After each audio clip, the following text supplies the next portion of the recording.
maintenant, dans la salle d'opération, j'étais couché comme ça. Je voyais que le ciel et tout. Ils m'ont piqué dans le dos.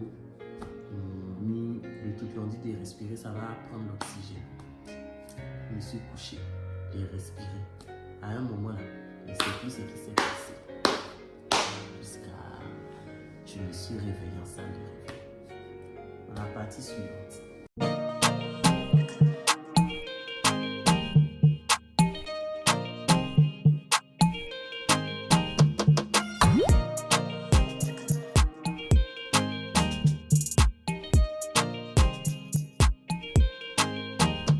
Coucou la FS Family, on espère que vous allez bien, nous ça va super bien. Bon les gars, sachez que dans cette vidéo, il y aura quelques larmes, quelques pleurs, Grave. Mais on essaie de vous raconter l'histoire comme on peut, mais sans pleurer, mais je pense pas que c'est possible.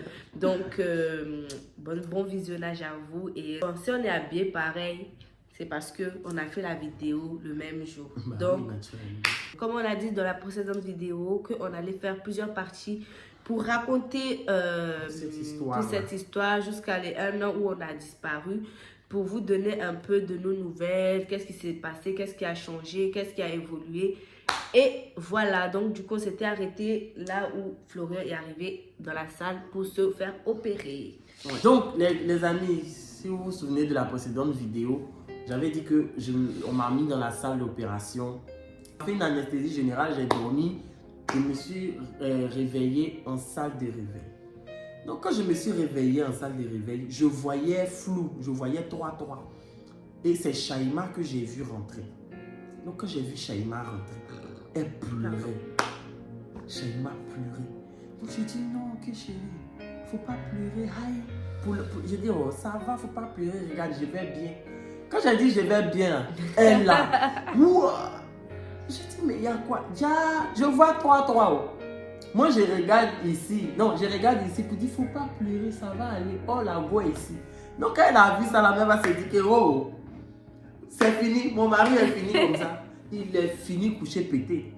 Donc, il était là, il dit, non, ça va aller, ça va aller. Et moi, je lui disais, ça va aller, ça va aller. Il était là, pleurait. Pour moi, quand je suis arrivée, en fait, depuis toute la journée, j'ai appelé l'hôpital pour savoir si... Tu t'as appelé vers quelle heure? J'ai appelé vers 9h pour savoir combien de temps l'opération dure pour que moi je puisse m'organiser, pour que je puisse aller le voir à l'hôpital. Donc, il me dit que, ah voilà, peut-être vers 13h, 15h comme ça, vous pourrez venir et tout. Moi je dis, mais attends, dans ma tête, 15h comme ça, ma fille est à l'école, je vais faire comment et tout. Moi, je suis rentrée au bloc le matin à 9h. Oui, mais je pense que le temps que tu installes, on te... Non, je suis rentrée dans la chambre, il était 9h. Ah, donc, du coup, non, mais je pense que tu avais fini depuis, mais tu dormais, hein. Tu avais fini depuis, mais tu dormais. Parce que lui, il m'avait envoyé un message, je ne sais plus à quelle heure, il me dit que, ah madame, voilà, l'opération s'est bien passée, patati patata et tout et tout. Et c'est là qu'eux m'ont dit que, ah, vous pouvez venir à partir de temps. C'est que tu dormais encore. Donc, moi, je me suis... j'ai appelé ma soeur, je lui ai dit que, ah, est-ce que ce serait possible de déposer Chayou chez elle avant que je ne parte à l'hôpital. Elle m'a dit que, ok, il n'y a pas de souci. Je suis partie de récupérer Chayou, je l'ai déposé chez ma soeur avec Shailina et puis on est parti à l'hôpital. Donc, moi, j'arrive à l'hôpital. Quand j'arrive, je le vois. Donc, en gros, quand je le vois, je me suis dit, bon, ça va se passer bien et tout. J'arrive, je le vois allongé sur le lit avec beaucoup de perfusion, beaucoup de pansements et tout. Et en fait, moi, je tiens à préciser, j'ai pas pleuré parce que on l'a opéré. Hein. En fait, moi, en gros, j'ai pleuré parce que quand je suis rentrée, dans ma tête, je me disais jamais de la vie, j'allais rentrer dans une salle où il y a mon mari qui est couché, qu'on vient de l'opérer et que, en fait, je suis en train de passer dans cette épreuve-là. Donc, j'ai commencé à pleurer, j'ai commencé à craquer et tout. Et je me suis dit, c'est pas possible et tout. J'ai commencé à pleurer. Donc, lui, quand il me voit, il me dit, non, faut pas pleurer, que ça va aller et tout. Je dis que si, ça va aller, t'inquiète pas et tout. Ça n'allait pas du tout. Donc, on a commencé à parler. Il y a des gens qui voulaient le voir. Je les ai appelés. Ils l'ont vu et tout. Et c'était... et puis, on s'est parlé un peu. Quand on a fini de se parler, j'ai dit, bon, je dois partir et tout, je reviendrai demain. Donc, je suis partie à la maison, je suis revenue, il y a les enfants qui sont là, maman, il est où papa, maman, il est où papa. Je vais dire quoi? Je sais pas ce que je vais dire. Je vais dire quoi à mes enfants? Non, papa est à l'hôpital, non, ceci, cela. Donc, je ne savais pas quoi dire. Le lendemain, je suis partie à l'hôpital vers midi, comme ça. Les visites sont à partir de 13h. Je suis partie le voir, il était encore en réa. Quand je suis arrivée encore, voilà, on a parlé. Là, il était bien réveillé. On a parlé, je lui ai pris un peu quelques photos de lui pour que plus tard, il se dise que ouais, j'ai vécu ça et tout. Donc, on a commencé à parler, on se taquinait, on a commencé à rigoler un peu et tout et tout. On a appelé encore les personnes qui voulaient le voir parce que lui, il ne pouvait pas vraiment utiliser son téléphone. Donc, elle est venue me voir et tout, comme elle a dit, elle a fait les photos, tout ça. Moi, je ne voyais pas tout ça. Même les gens qui me parlaient, je ne les voyais pas. Jusqu'à aujourd'hui, je ne sais même pas ce qu'ils me disaient. Je ne sais pas ce que moi aussi je leur disais. Parce que j'avais genre le truc dans le corps, je ne captais pas. Quand elle est venue et tout, moi j'étais là. Le deuxième jour quand elle est venue, là moi je voyais un peu clair et tout. Mais j'avais pas encore mangé, je crois. On te donnait juste On me donnait du yaourt. Mhm. C'est que ça que je prenais et tout. On me nettoyait, on me lavait. J'étais couché comme ça. J'avais près de 6 ou 7 perfusions, je sais plus, sur le corps, même dans le cou, tout. Et j'avais aussi un ami qui était là, qui aidait Shai dans les courses, qui l'a ramené ici, qui l'a ramené là-bas et tout. Ils étaient venus ensemble. D'ailleurs, même je lui fais un coucou au passage. Lui aussi, il était venu avec elle, ils m'ont salué. Lui-même, quand il m'a vu, il était dépassé. Donc, après ça, le 3e jour, elle est venue encore. Parce que je crois que j'ai fait 3 jours en réa ou 4 jours. 3 jours. 3e jour, quand elle est venue, le médecin maintenant, le chirurgien, il est venu. Et puis, il parlait et tout. Et puis, il a dit, oui, madame, en tout cas, votre mari, il a été fort et tout. Voilà, c'est un combattant et tout. Que vous voyez la perfusion qui est dans son cou et tout. On était obligé de mettre ça pour stabiliser son cœur. Ouais, son cœur allait lâcher. On a dû faire ça pour stabiliser et tout. J'ai dit, j'entendais tout ça. J'étais là, je dis, mais Dieu, il y a Dieu dans... Ça là, c'est Dieu. Le chirurgien, il a fait son travail, il est compétent. Mais il y a Dieu dedans. S'il n'y avait pas Dieu dans ça, ils allaient faire tu brilles tout là-haut et tu brilles tout là-haut. Mais comme il y a Dieu dedans, à qui je dis merci pour tout, ça s'est bien passé. Donc on m'enlève maintenant dans la chambre de Réa. En Réa, là, les gens étaient très gentils, s'occupaient très bien de moi.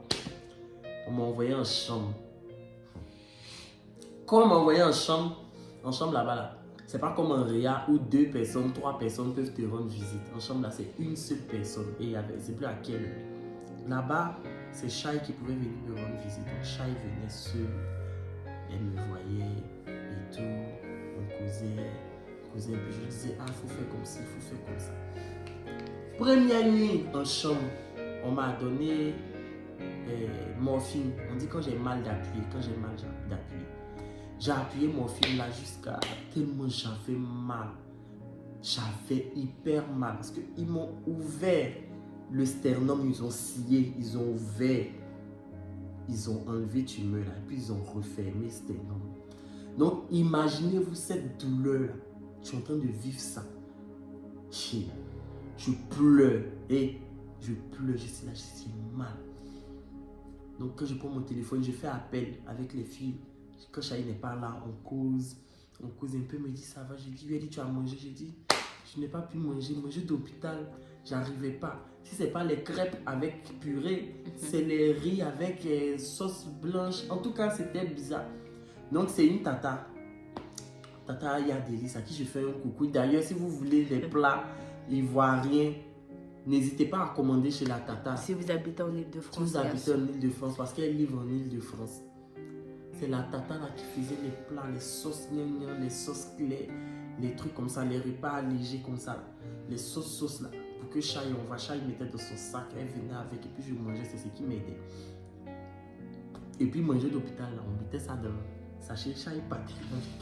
Comme ça, quand on va faire le rapport au médecin, on va dire que j'ai mangé. Parce que c'est tout ça là, ils regardent pour dire s'ils vont me libérer ou pas. Donc c'est ce qu'on faisait. Et il y a eu un jour où c'était horrible. Ce jour-là, j'avais hyper mal. Mon dos me démangeait. Donc j'ai appelé une dame, une des infirmières. J'ai dit, qu'est-ce que c'est possible de me tourner pour me gratter le dos parce que mon dos me fait très mal. Je ne peux pas faire ce genre de mouvement là pour me gratter le dos, c'est compliqué. La dame l'a dit que à l'heure là, elle ne peut pas. Elle, c'est pas son travail. Elle ne peut pas faire ça. Et puis, c'est les kinés qui font. Et les kinés ne sont pas là parce qu'aujourd'hui est vendredi soir. Donc, c'est lundi, d'attendre lundi. Quand lundi va arriver là, c'est là les kinés vont venir me gratter le dos. Sinon, pour l'instant là, elle peut rien faire. Je suis là, j'ai dit, j'ai mal. Et je ne peux pas faire comme ça parce que chaque mouvement est douloureux. Je suis raide comme ça, et puis je souffre, et puis je pleure. J'ai appelé ma soeur. Quand j'ai appelé ma femme, je ne peux pas appeler ma femme pour pleurer. Je ne peux pas appeler ma mère pour pleurer. La seule qui a pris les pots cassés, c'est ma grande soeur, je l'ai appelée. Dès qu'elle a décroché, j'ai pleuré. J'ai dit, j'arrive pas, je vais mourir. C'est douloureux. Et je pleure. Elle me regarde comme ça. Elle ne peut pas pleurer aussi, elle se retient. Puis elle dit, ça va aller. J'ai dit, j'arrive pas, c'est douloureux, il n'y a personne pour m'aider, je suis seule. Pourquoi ça m'arrive à moi? Qu'est-ce que j'ai fait? Qu'est-ce que j'ai fait à Dieu? C'est où? C'est quel péché j'ai commis? Dieu n'a qu'à me dire, je vais me repentir. J'étais allé jusque-là, j'ai dit, j'arrive pas. Mais je peux pas. Je pleure. Elle dit qu'il ne faut pas dire ça. Que tout ce qui t'est arrivé là, Dieu sait pourquoi. Qu'aujourd'hui là, tu as déjà fait le maximum. Là, c'est le rétablissement. Il ne faut pas pleurer, il faut te calmer. Ça va aller. Jusqu'à on a causé comme ça 30 minutes. Elle a essayé de m'ambiancer un peu et tout. Ça a fait que j'ai oublié carrément la démangeaison du dos. Même si ça me démangeait toujours. Jusqu'à dans ça, là, j'ai dormi au téléphone. Elle a raccroché le téléphone. Le lendemain, quand Chaya est arrivé, j'ai dit que je n'aime pas tout. Mon dos me démange, il faut me gratter partout. Donc, on m'a mis comme ça sur le côté. C'est Chaya qui m'a massé.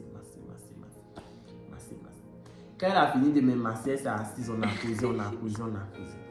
À un moment, j'entends Chaya. Genre, je lui ai juste posé une question, j'ai dit, ça va? Quand je lui ai dit, à la maison, ça va, et toi, ça va? Et Chaya est tombée en larmes, elle a commencé à pleurer. J'ai dit, chérie, arrête de pleurer. Non. Arrête de pleurer. Non, c'est pas ça en fait. C'est du passé. Oui, je sais. Arrête. C'est juste de repousser, c'est tout. Ouais. Et elle pleurait. Je vais parler à sa place parce qu'elle ne pourra pas. Elle était en train de pleurer. J'ai dit, mais chérie, pourquoi tu pleures? Qu'est-ce qu'il y a? Pourquoi tu pleures? Elle dit, c'est dur. Florian, c'est dur. Je suis toute seule. Tu es ici. Il y a les petites. Chayana doit aller à l'école. Les matins, je vais me réveiller. Je vais aller déposer Chayana à l'école. Je vais revenir. Je vais cuisiner. Chayana va manger. Je vais la nettoyer. Moi-même, je vais nettoyer la maison. Laver les assiettes. Je vais venir, comment on appelle ça? À l'hôpital pour te voir. Je vais aller chercher la nourriture chez la tata pour t'envoyer. Je vais finir de nettoyer la maison, venir de récupérer à manger. Je vais prendre Chayou pour la déposer chez ma soeur. Je vais finir ça, je vais venir à l'hôpital pour te voir. C'était vraiment compliqué parce que je ne pouvais pas tout gérer. Je ne vais pas mentir, je n'arrivais pas à tout gérer. Et ce jour-là, il y avait des amis qui devaient venir à la maison donc me voir. Et quand je suis arrivée à la maison, en gros, je cache. En fait, je sais pas comment dire ça, mais c'est comme si genre je me suis tellement retenue. Voilà, en fait. J'ai tellement gardé en moi que je me suis dit que non, j'y arrive plus. J'étais au bout. Et quand nos amis sont arrivés, et il y a une dedans, elle est venue, elle m'a prise à part et elle a parlé avec moi, elle m'a dit qu'est-ce qu'il y a et tout. Et là, j'ai craqué encore. J'ai encore craqué parce qu'en fait, je me suis dit que j'avais pas trouvé on va dire, une personne pour en parler.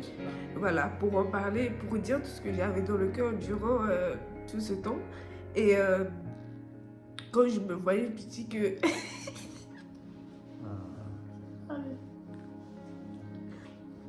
en gros, c'était compliqué parce que je ne me voyais pas vivre ce genre d'épreuve.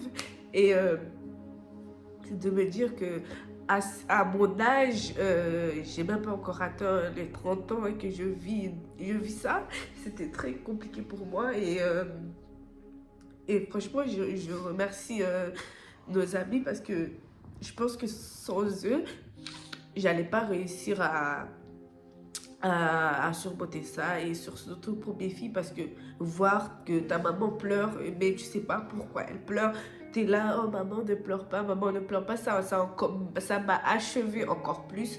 Et je dormais avec elle et chaque soir, en gros, je parlais à Dieu, je lui demandais, mais en gros, on a fait quoi? Qu'est-ce qu'on a fait pour mériter tout ça? En fait, on n'a rien fait, on est là, on fait ce qu'on peut. Et elle a commencé à me dire non, t'inquiète pas, que souvent, que c'est des épreuves de la vie qu'il faut, maintenant il va bien et tout. En fait, en gros, moi, à chaque fois que les gens me parlent, moi je dis, c'est même pas par rapport à l'opération. Parce que Dieu merci, on l'a opéré tranquillement, mais en fait, c'est le fait d'avoir accumulé. J'ai pas eu, voilà, j'ai pas pu pleurer, j'ai pas pu en parler, j'ai pas pu dire ce que j'avais vraiment dans le cœur à quelqu'un et de voir que et de voir qu'en fait la situation empirait. Parce que quand j'étais à l'hôpital et que j'ai pleuré, c'était pas beaucoup. Mais quand je suis arrivée à la maison et que... C'était pas beaucoup. Genre, en gros, je me suis pas... Oui, voilà, je me suis pas laissée complètement aller. Mais quand je suis rentrée à la maison et que... là, vraiment, je me suis dit que non, j'en peux plus, j'en peux plus en fait. Je dois dire ce que j'ai dans le cœur. Sinon, peut-être demain matin, je vais mourir avec tout ce que j'ai à l'intérieur de moi. Et le pire, c'est que aussi, souvent, tu es là, tu reçois beaucoup d'appels. Comment ça s'est passé? Comment il va? Comment il a fait? Et ça aussi, ça me fatiguait tellement que souvent, je répondais même plus au téléphone. Tellement, souvent même c'était la mère de Florent, je dis c'est bon, je réponds pas parce que je sais pas ce que je veux te dire et je vais me mettre à pleurer. On va se mettre à pleurer, ça va pas aller quelque part. Il y a d'autres personnes qui m'appellent, mais je dis non, je peux pas vous répondre. Soit je vous écris par message et on en parle, mais pas en appel comme ça. J'allais craquer. Quand j'ai fini de pleurer, je me suis ressaisie. Je me suis dit que si je pleure, qui va prendre soin de mes enfants? Qui va être là pour mes enfants? Qui va être là? Qui va faire ça? Qui va faire ça? Donc, je me suis dit que... Je me suis dit maintenant qu'en fait, tout ce que Dieu fait est bon. Donc, si Dieu nous a mis dans cette épreuve-là, c'est peut-être pour voir si on sera toujours là l'un pour l'autre. Si Dieu nous a mis cette épreuve-là, c'est pour voir si malgré tout ce qui se passe ou tout ce que les gens disent, vous êtes toujours soudés. Souvent, c'est des trucs comme ça. Et je pense qu'à l'heure d'aujourd'hui, on est plus soudés que avant. Et souvent, il faut accepter les épreuves de la vie. Et voilà quoi. Désolé pour nos têtes. Je crois que c'est le fait de se rappeler de ça encore qui fait remonter les émotions. Et donc, après ce jour-là, après le jour où elle est venue, et puis elle a pleuré, là, elle est venue encore d'autres jours. Elle me disait, chérie, il faut te lever un peu, tu vas marcher. Si les gens de l'hôpital te voient marcher, tout ça. Ouais. Parce que c'est eux qui font les rapports aux médecins. Il était tout le temps couché. J'étais couché parce que non, elle me disait, il faut marcher un peu. Donc je me suis levée, je marchais. On vous met quelques vidéos là. Je marchais un peu.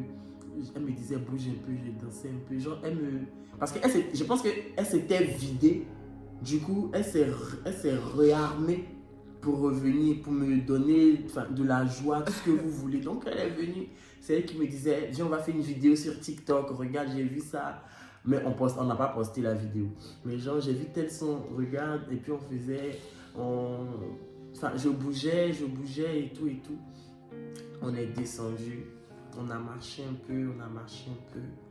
Un autre jour encore, elle est venue, elle m'a dit que, comme tu peux descendre. C'était dimanche, ouais, c'était le dimanche. Comme tu peux descendre, on va descendre. Les petites sont là, elles veulent te voir. Et quand tu vas être en bas, les petites vont te voir. Quand elle est venue me chercher, quand on est descendu, et que j'ai vu mes enfants courir pour venir me voir en train de crier « Papa, papa !» J'avais Shailina, la plus petite, « Papa !» Elle est venue, elles ont couru vers moi. J'ai dit « Mes filles, ne me faites pas tomber. » Elles m'ont attrapé comme ça. Elles étaient là « Papa, tu rentres quand? Papa, tu t'es où? Papa, t'as quoi ?» Et j'avais le sparadrap qui arrivait jusqu'ici quand j'étais là « Papa, qu'est-ce que tu as? Papa, je vais te faire un bisou dessus. Papa, qu'est-ce que tu as? » J'avais les larmes aux yeux. Là, je me retiens même de pleurer. J'avais les larmes aux yeux. J'étais là, j'ai dit, mes filles, je vais rentrer. La petite a dit, papa, je veux rentrer avec toi. Papa, je veux rentrer avec toi. J'étais en pleurs. J'ai dit, non, que je vais rentrer. Papa va venir, on va sortir, on va aller au parc, tout ça. Mais genre, je savais que genre, elles allaient repartir à la maison. Moi, j'allais rester ici encore. En fait, le plus difficile pour moi, c'était à chaque fois que les visites s'arrêtaient. Parce que quand les visites s'arrêtaient, je me retrouvais tout seul dans la chambre. J'étais tout seul. Je regarde le plafond, je regarde dehors. J'ai mon téléphone, il n'y avait pas la bonne connexion, Netflix. Mais j'étais tout seul, j'avais pas de conversation avec quelqu'un. Quand j'appelle aussi, ça bug par moment, je ne pouvais pas bien communiquer, tout ça. Genre, j'étais seul. Souvent, on dormait en FaceTime. On faisait des FaceTime comme des gens qui avaient une relation à distance. On faisait des... Ouais, c'était chic, quoi. C'était... Souvent, c'était chic, ouais. On faisait des FaceTime, ouais, on parlait au téléphone. On dormait on pleurait. On faisait des FaceTime comme ça et tout. Je lui disais que oui, il y a une dame aujourd'hui, là, une dame infirmière, là, c'est une Ivoirienne, elle est gentille avec moi, elle me donne les trucs et tout. Souvent, lui-même, il dort et puis moi, je suis là en train de le regarder dormir. On sait jamais s'il y a quelqu'un qui vient là-bas et puis... Même mes potes, même avec qui je fais ma formation, ils m'ont fait un appel de groupe, ils étaient tous là comme ça. Ils étaient en train de me regarder, ouais, Ange Flo, ça va et tout. Et tous, genre, ils ont fait un appel groupé et ça me faisait passer du bon moment, mais une fois que tout ça finit, je me retrouve seule. Souvent, je ne dors pas, j'arrive pas à dormir jusqu'à 1h. Je suis là, rien, je fais rien, je suis couché comme ça, douleur sur douleur, jusqu'à... Et ça a été ça tout le long de mon séjour là-bas, jusqu'au jour où le médecin est venu me voir. Moi, j'ai envoyé un message au médecin, j'ai dit que je rentre chez moi quand même.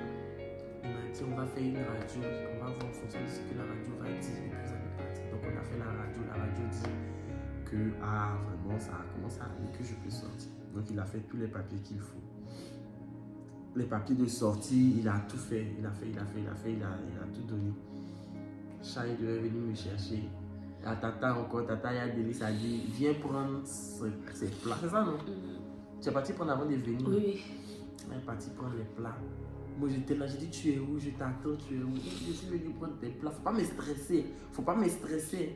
J'ai dit, quand tu dis que tu veux me chercher, depuis là je suis ici, je veux rentrer. C'est ça même là qui m'a énervé. C'est ça qui a fait que c'est énervé. Elle est arrivée, ils m'ont pris, elle et puis mon amie.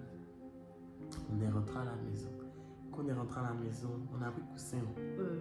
On a acheté des coussins et puis, comment on appelle ça, un plancher comme ça pour que je puisse mettre la nourriture dessus pour moi. Médicaments sur médicaments. Et on a contacté un médecin qui va venir à la maison chaque 2 jours ou chaque 3 jours pour changer les pansements et tout.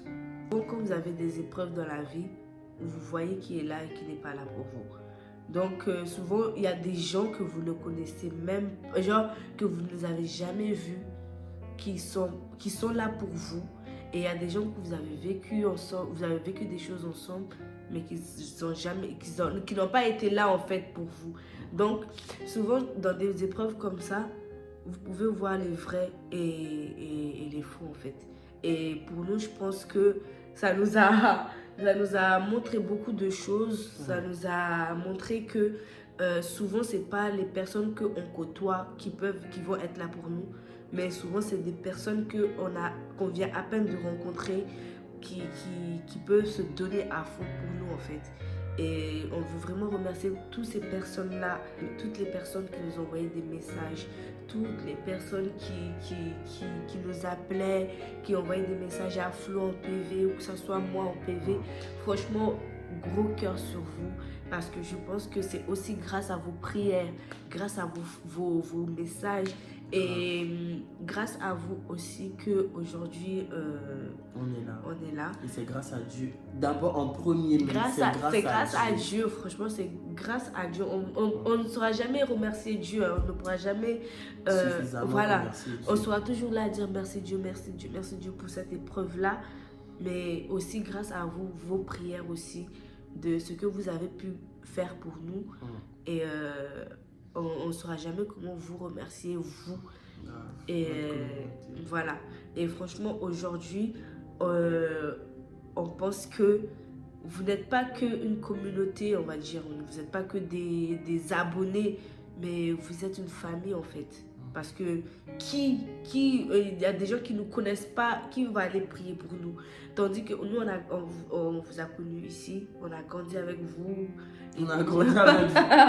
C'est une façon de dire que... Oui, au quartier, voilà, on jouait ensemble. Voilà, que c'est grâce à vous et tout. Et aujourd'hui, on vous remercie énormément. Et c'est grâce aussi à lui parce qu'il a été fort. Il s'est donné de la force. Il s'est dit, bon, j'ai ma famille, j'ai ceci. La vie qui est douce comme ça, là. Il ne faut pas y avoir la force. Donc, du coup, il s'est vraiment donné à fond pour se battre pour cette épreuve-là. Et je suis tellement fière de lui. Et je ne le dis pas souvent, hein, mais bon, je suis très fière de lui. Et voilà, quoi. Ça, c'est vraiment du début de la maladie jusqu'à l'opération, jusqu'à la sortie.